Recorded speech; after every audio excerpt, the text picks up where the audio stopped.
जय हिंद यात्रा काढा पण सैन्य दलाचं मनोबल खच्ची होईल अशी वक्तव्य करू नका। राहुल गांधींना मुख्यमंत्री फडणवीसांनी लगावला टोला।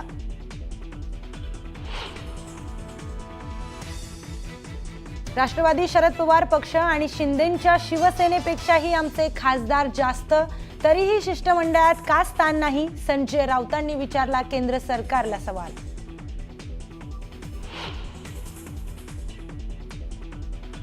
राज्यात आगामी होणाऱ्या स्थानिक स्वराज्य संस्था निवडणुकीसाठी उभाठा शिवसेनेनं नेत्यांवर केलं जबाबदारीचं वाटप। प्रमुख 12 नेत्यांवर सोपवली जबाबदारी।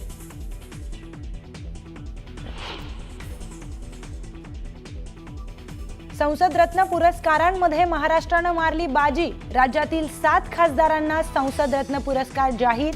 सुप्रिया सुळेंसह अरविंद सावंत, नरेश म्हस्केंना संसद रत्न पुरस्कार।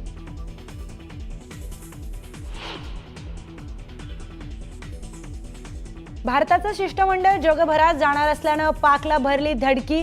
भारताची नक्कल करत दहशतवाद्यांची पाठराखण करण्यासाठी बिलावल भुट्टो आणि जरदारींनी पाठवणार देशात।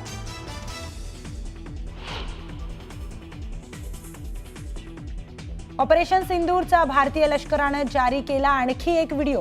पाक सैन्याची भारतीय जवानांनी उडवली दाणादाण।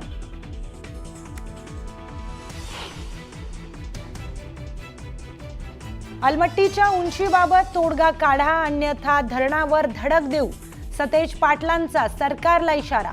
तर चक्काजाम आंदोलन घेतलं मागे।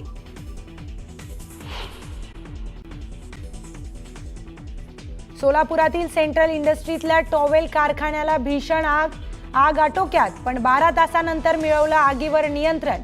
आगीत 3 जणांचा मृत्यू झाल्याची माहिती।